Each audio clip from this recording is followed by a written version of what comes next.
"I've decided to start a new chapter without you," Gerald announced, tapping his crystal champagne flute with a silver spoon.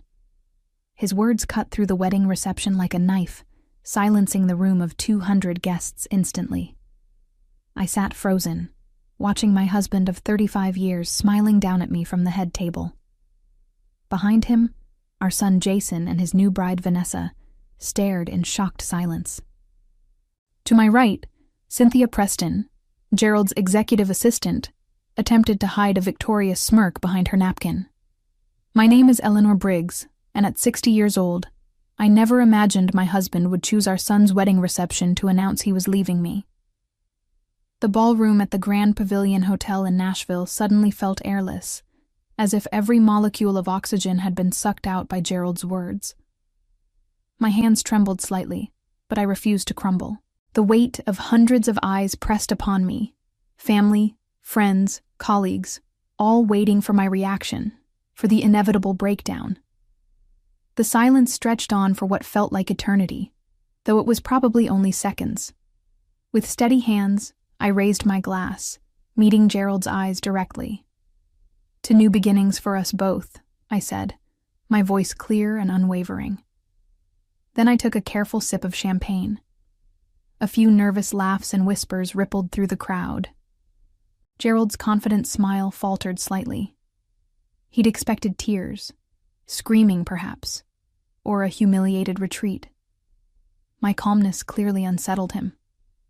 I rose from my chair with deliberate grace, smoothed the silver silk of my mother of the groom dress, and walked over to Gerald's place setting. From my evening bag, I withdrew a sealed manila envelope and placed it beside his half-eaten slice of wedding cake. "You'll want to review this privately," I said quietly, for his ears only. "Though I suspect privacy will soon be in short supply for you." His eyebrows furrowed in confusion as I turned away. I made my way to Jason and Vanessa, kissed them both on the cheek, and whispered, "I'm sorry about this. I love you both. Please enjoy your evening. This changes nothing about how proud I am of you." With that, I walked out of the ballroom, head held high. Only when I reached the quiet sanctuary of the hotel elevator did I allow myself to exhale fully. Inside my purse, my phone vibrated. It was a text from my attorney confirming that everything was in motion. "It's done," the message read. "Board notification complete. Divorce petition filed tomorrow morning." As the elevator doors closed, I caught a glimpse of my reflection in the polished brass. I looked different somehow, older perhaps, but also lighter, as if a burden I'd carried for years had finally been set down. I'd spent decades being Gerald Briggs's wife, the elegant, supportive partner who had transformed him from an ambitious middle manager into the CEO of Tarnwood and Vale, one of Tennessee's most prestigious investment firms. I had organized charity events, hosted dinner parties for clients, and cultivated the perfect image of corporate success, all while raising our 2 children and burying my own aspirations. In the beginning, we truly were partners. We'd met at university, he studying business while I pursued art history. We had dreams of building a life where both our careers would flourish. But one opportunity after another pulled us toward his path, and somewhere along the way, my dreams became footnotes to his success story. "Just until Jason starts school," Gerald would say. "Just until this promotion comes through. Just until we're more established." The temporary sacrifices became permanent, and I found myself transformed into the perfect corporate wife, a role I played with such conviction that I sometimes forgot it wasn't what I'd chosen. 6 months ago, I had gone to Gerald's office to surprise him with lunch on his birthday. His secretary looked flustered when I arrived. "He's in a meeting," she stammered. "Very important. Can't be disturbed." I should have recognized the signs. The late nights, the weekend emergency meetings, the sudden business trips to Bermuda and Lake Tahoe. But I trusted him, or perhaps I'd just grown comfortable with our arrangement. The truth found me anyway, in the form of a misplaced credit card statement showing duplicate hotel charges and jewelry purchases that had never made their way to my wrists or ears. Rather than confronting him immediately, I began paying attention. I noticed how Gerald's eyes lingered on Cynthia during company parties, how they arrived separately, but within minutes of each other to morning meetings, how his hand would brush against hers when they thought no one was looking. When I suggested therapy, Gerald dismissed the idea. "We're fine, Eleanor. We're just in different phases of life. You're overthinking things." 2 weeks before Jason's wedding, I found emails. Explicit messages between Gerald and Cynthia discussing their future together after he'd finally broken free from his marriage. They had planned a life together, and according to their timeline, he would tell me after Jason's wedding. Apparently, Gerald had decided to expedite things. What Gerald didn't know was that I'd discovered far more than just their affair. Working with my brother Robert, a forensic accountant, I had uncovered years of financial impropriety. Company funds diverted to personal expenses, hidden accounts, fabricated business trips that were actually romantic getaways with Cynthia. All meticulously documented in the envelope I'd left for him. He did what? My daughter Catherine's voice cracked over the phone. It was just past midnight, and I was in the hotel suite I'd booked separate from Gerald's. A decision that now seemed prescient rather than just practical for wedding preparations. Announced he was leaving me during the toast. My voice sounded strange to my own ears. Oddly calm, almost clinical. "Mom, I'm coming over right now. Are you okay? Are you alone?" The panic in her voice made me realize how I must sound.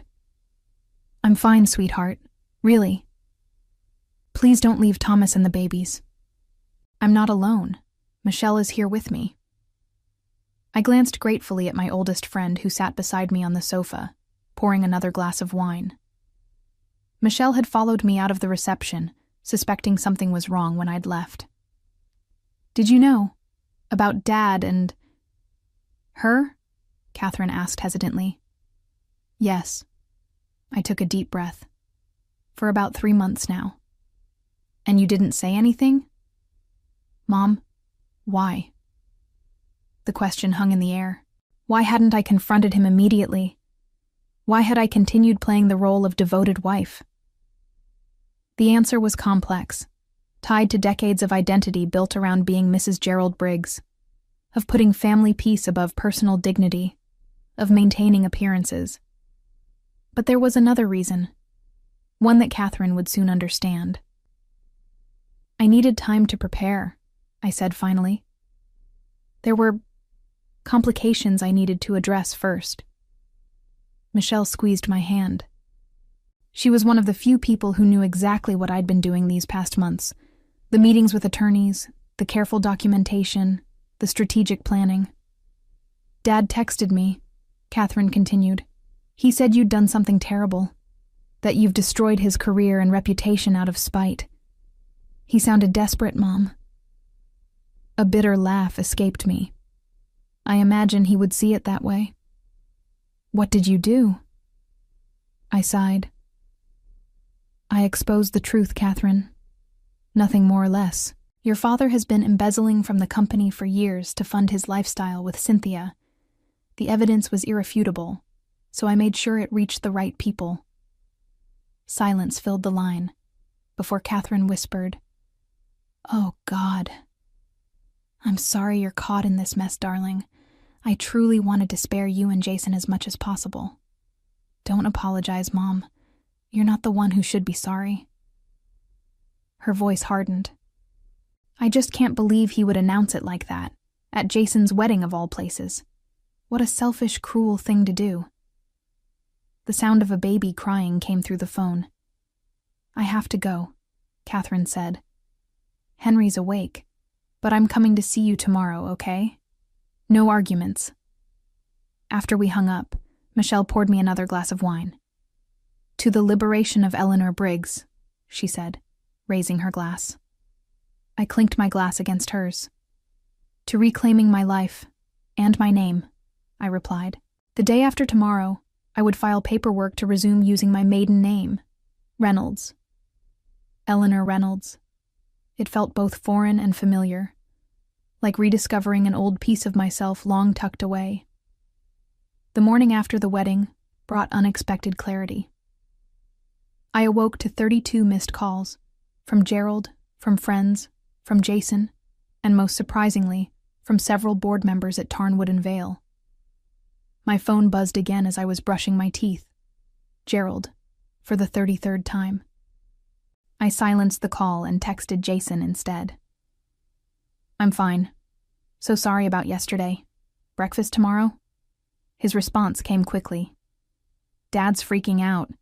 What was in that envelope?" "The truth," I replied simply. "Tell him to call his attorney instead of me." I had barely set my phone down when the hotel room phone rang. The front desk informed me that Gerald was in the lobby, demanding to come up. "I'm afraid that won't be possible," I told the clerk. "Please inform Mr. Briggs that any communication should go through our respective attorneys." Michelle emerged from the guest bedroom, looking sleep-rumpled but determined. "What's the plan for today?" I smiled, surprising myself with how genuine it felt. "First, breakfast. Then I'm meeting with my attorney at 11 a.m. to finalize the restraining order. After that, I'm viewing apartments." "Restraining order?" Michelle raised her eyebrows. "A precaution. Gerald has a temper, especially when cornered." I didn't elaborate on the times I'd hidden bruises under long sleeves after particularly heated arguments, another secret I'd kept to maintain our perfect facade. We were halfway through breakfast when my phone rang again. This time, it was Olivia Jenkins, the chairwoman of Tarnwood and Vale's board of directors. "Eleanor, we need to talk," she said without preamble. "The board has called an emergency meeting for this afternoon. The allegations against Gerald are, well, frankly, they're explosive. We're bringing in outside auditors, but what we've seen already is deeply concerning." "I understand," I replied. "Thank you for the update." "There's something else," Olivia continued, her voice softening. "I owe you an apology. There were rumors about Gerald and Cynthia Preston that reached board level. We should have investigated more thoroughly." A chill ran through me. "How long have these rumors been circulating?" "Almost a year," she admitted.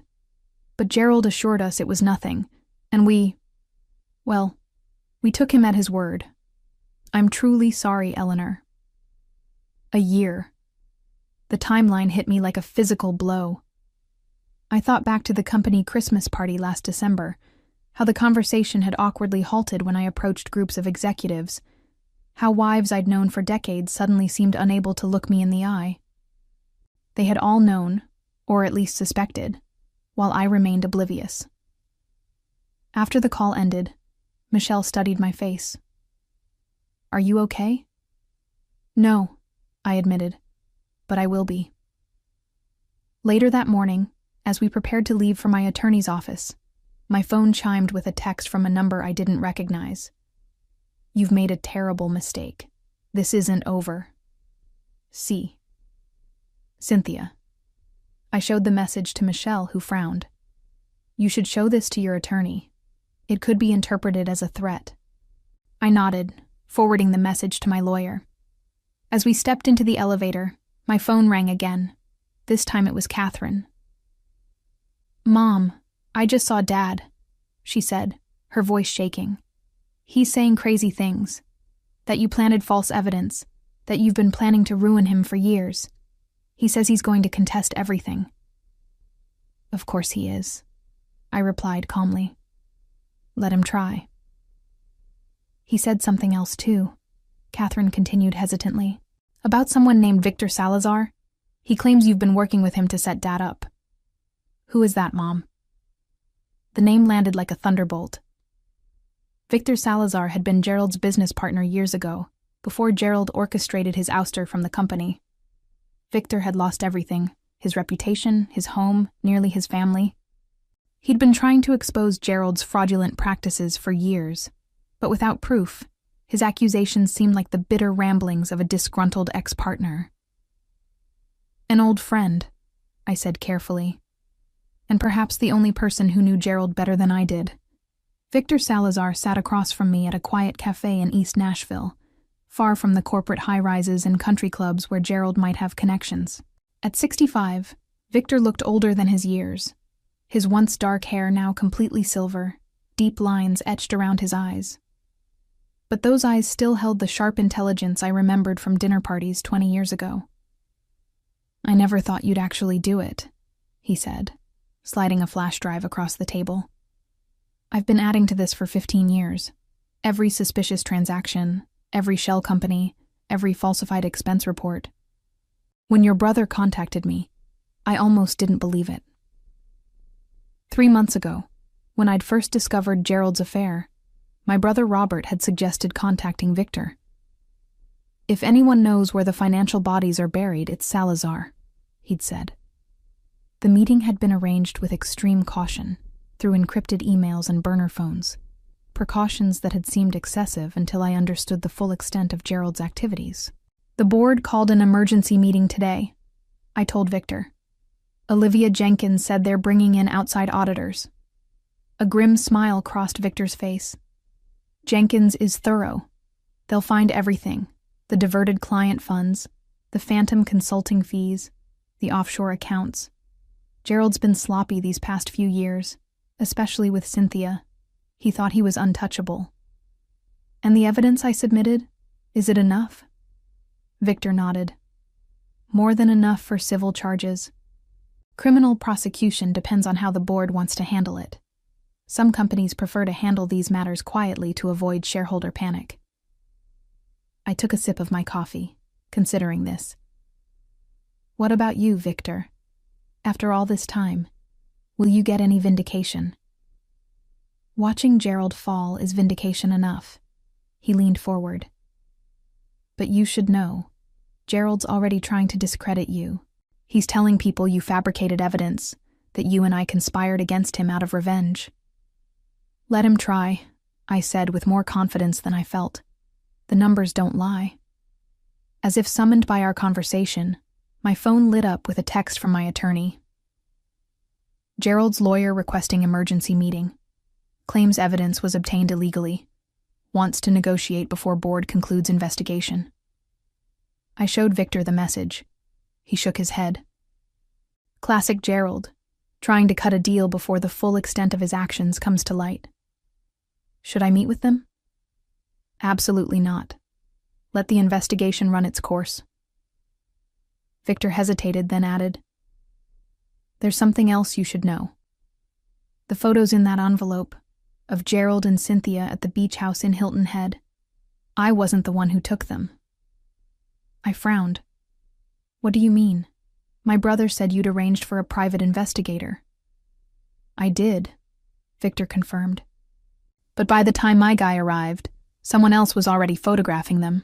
Whoever it was, they were very professional, very discreet.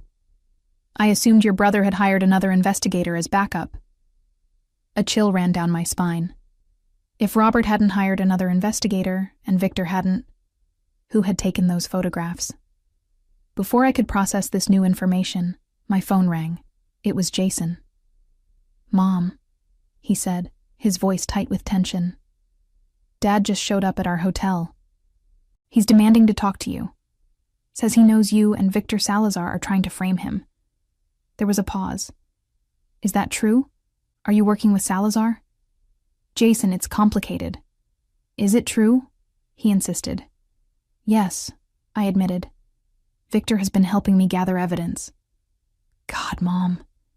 Dad's saying you two planned this for years, that you've been involved. Please tell me that's not true." The accusation stung, even as I recognized it as a desperate attempt by Gerald to shift blame. "Of course it's not true. I only contacted Victor after I discovered your father's affair." "So you've had this planned since before the wedding?" The hurt in Jason's voice was palpable. "You let me go through with it knowing you were about to destroy our family?" I closed my eyes, the weight of his judgment pressing down on me. "I never meant for any of this to happen at your wedding. That was your father's choice, not mine." The board meeting lasted 6 hours. I wasn't present, of course, but Olivia Jenkins called me afterward, her voice heavy with a mixture of anger and regret. "Gerald has been suspended pending further investigation," she informed me. "The preliminary audit confirmed most of the allegations. The board has voted to cooperate fully with authorities." "Thank you for letting me know," I said. "There's more," Olivia continued. "We've frozen several accounts, including the joint personal accounts you share with Gerald. I'm sorry, Eleanor, but it's standard procedure in cases like this." My heart sank. I had anticipated this possibility and had already moved some funds to a separate account, but most of our assets remained tied up in joint accounts and investments. "I understand," I replied, though the reality of my new financial situation was only beginning to sink in. "For what it's worth," Olivia added softly. "I've known Gerald for 20 years, and I never suspected this level of, well, betrayal doesn't seem adequate, both professionally and personally." After the call ended, I sat in my hotel room, staring at the wall. The past 48 hours felt surreal, as if I were watching someone else's life unravel. My lawyer had advised me to remain in Nashville until the initial legal proceedings were underway, but the hotel was becoming increasingly uncomfortable. Gerald had attempted to enter my room twice more, forcing management to post security in the hallway. A knock at the door startled me. "Mom? It's Catherine." I opened the door to find not only Catherine but Jason as well, both looking exhausted and conflicted. "We needed to see you," Catherine said, stepping inside, "to hear your side directly." Jason followed, his expression guarded.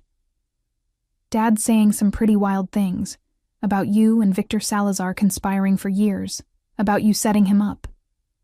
I gestured for them to sit. "I imagine he is. Your father is desperate right now." "So it's not true," Jason pressed. "I only contacted Victor 3 months ago, after discovering your father's affair with Cynthia. Victor had evidence of financial misconduct that I didn't have access to. That's the extent of our conspiracy," I explained. Catherine leaned forward. "Why didn't you just confront Dad when you found out about the affair? Why go through all this?" "Investigation." I considered how to explain the complex calculations I'd made in those first shocking days after discovering the affair. How I'd realized that a simple divorce would leave me financially vulnerable. How Gerald would likely use his position and connections to control the narrative and minimize any settlement. "Because your father wouldn't have faced any real consequences," I said finally. "He would have divorced me, married Cynthia, kept his job and most of our assets. I would have been left with whatever he deigned to give me." I paused, meeting their eyes. After 35 years of supporting his career at the expense of my own, after raising his children and building his social network, I deserved better than to be discarded so easily. Jason rubbed his temples. "I get that, Mom, I do. But this, what you've done, it's going to destroy him. His career is over. He might face criminal charges." "Those are the consequences of his actions, not mine," I replied firmly. "I didn't create fake evidence. I simply exposed what he was actually doing." Catherine reached for my hand. "The timing, though, during our wedding toast, that was cruel, Mom." "That was your father's decision, not mine," I reminded them. "My plan was to file for divorce quietly after you returned from your honeymoon. Gerald chose that moment to humiliate me publicly. I simply had my response ready." Jason sighed heavily. "This is such a mess. Vanessa and I haven't even opened our wedding gifts yet, and our parents are at war." "I'm truly sorry about that," I said, and meant it. "None of this is what I wanted for your wedding day." "Dad wants to meet with you," Catherine said suddenly, "to try and work things out privately before it goes any further." I shook my head. "There's nothing to work out. Everything is already in motion." "Please, Mom," Jason pleaded. "Just one meeting. For us." I looked at my children's troubled faces and felt my resolve weaken slightly. "One meeting," I conceded. But only with lawyers present. The conference room at my attorney's office felt sterile and tense. Gerald sat across the table, looking haggard. His usually impeccable appearance now rumpled, dark circles under his eyes. Beside him sat his lawyer, a sharp-featured man named Howard Blackwell, known for representing Nashville's elite in their most unsavory moments. "Thank you for agreeing to meet, Eleanor," Gerald began, his voice lacking its usual confidence. "I think we can resolve this situation without further damage to our family." "I'm listening," I replied coolly. Blackwell cleared his throat. "My client is prepared to offer a generous settlement, the house in Nashville, half of all legitimate assets, and spousal support. In exchange, Mrs. Briggs would agree to withdraw the evidence she submitted to Tarnwood and Vale's board and sign an NDA regarding both the alleged financial improprieties and the personal indiscretions." My attorney, Diana Winters, scoffed audibly. "My client doesn't control the board's investigation, which is already well underway. The evidence has been submitted and verified by independent auditors. You can't put that genie back in the bottle." Gerald leaned forward, desperation evident in his voice. "Eleanor, please. 35 years of marriage. Doesn't that count for something? This vendetta with Victor Salazar has gone too far." "This isn't about Victor," I said quietly. "This is about you stealing from your company to finance your affair, Gerald. About you lying to me for years. About you choosing to humiliate me at our son's wedding." "I made a mistake with the timing," he admitted, not meeting my eyes. "I was wrong to do it that way." "A mistake?" I repeated incredulously. "You brought your mistress to our son's wedding, seated her at the family table, and publicly announced you were leaving me. That wasn't a mistake, Gerald. That was cruelty." Gerald's face hardened. "And what you've done isn't cruel. You've destroyed my career, my reputation." "No," I interrupted firmly. "You destroyed those things yourself. I simply exposed the truth." Blackwell intervened. "Perhaps we should focus on the settlement terms." "There will be no settlement," Diana interjected. "My client will accept nothing less than what she's legally entitled to. Half of all marital assets, including those hidden in offshore accounts, and full financial disclosure going back 10 years. Gerald's face flushed with anger. "This is about revenge, plain and simple. You couldn't stand that I found happiness with someone else, so you colluded with my enemy to ruin me." I stood up, suddenly weary of the conversation. "We're done here." The fallout happened faster than I expected. 3 days after our meeting, Gerald was formally terminated from Tarnwood and Vale. The press release cited financial irregularities and breach of fiduciary duty, corporate speak that barely hinted at the extent of his misconduct. By the end of the week, the FBI had opened an investigation into possible wire fraud and tax evasion. Our joint accounts remained frozen, and Gerald had been forced to move out of our Nashville home after the court granted my petition for exclusive use. I had rented a small apartment in downtown Nashville. Nothing fancy, but it was mine alone, the first space I'd chosen entirely for myself in decades. Catherine helped me move in, bringing essentials from the house and adding small touches to make it feel like home. "Have you heard from Dad?" she asked as we unpacked kitchen items. "Not directly," I replied. "His lawyer called to say he's staying with friends since the court ordered him to vacate the house." Catherine nodded, arranging mugs on a shelf. "He called me again yesterday, still claiming you and Victor set him up." She hesitated. I told him I didn't want to hear it anymore, that he needs to take responsibility for his own actions. I squeezed her hand gratefully. "Thank you." "Jason's still struggling," she admitted. "He and Dad were always close. This has hit him hard." "I know," I said softly. "I never wanted to come between them." That evening, as Catherine left, I found myself alone in my new space, surrounded by boxes half unpacked. My phone pinged with a text from Michelle. "Dinner tomorrow? We should celebrate your new beginning."